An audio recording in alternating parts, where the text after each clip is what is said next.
नमस्कार मु शुभलक्ष्मी स्वागत करछि आपनक यूट्यूब चैनल को।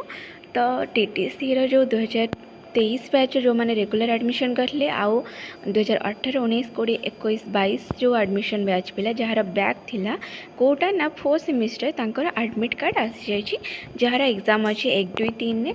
तो आम सिंपल डीडीसी रो साइट को जीवा जोटा कौन ना ddc.utkal.ac.in ए साइटा ना डीडीसी सर्च कले ए साइटा को जीवा।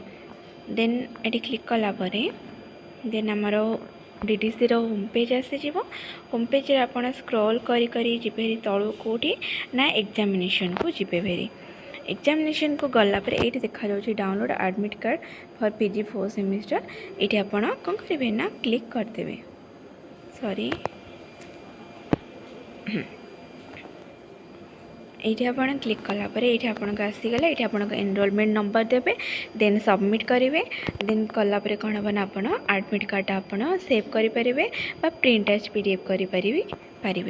तो एग्जाम अल्प दिन रहा समस्त को ऑल द बेस्ट। आउ एथर समस्ते जानी थे कि असाइनमेंट घर लिखिकी नवा तो असाइनमेंट भी लिखिकी नहीं जाए जो दिन जो पेपर थी से पेपर असाइनमेंट ही नहीं कि तो भिडियोटी एति आ सेकेंड सेमिस्टर पिलांकर एडमिट कार्ड आसी भी आसी अल्प दिन भितर आज 25 तारीख एग्जाम अच्छी तो एग्जाम मिनिमम गोटे सप्ताह आगुरी तो आसी तो से पर्यंत रखुची। भिडियोटी भल लगे भिडियो को लाइक करेंगे एंड सांग मान शेयर करेंगे और चैनल को सब्सक्राइब करदे आउ जदि फर्दर इनफॉरमेशन चैनल से जोड़ी रही थे। Thank you.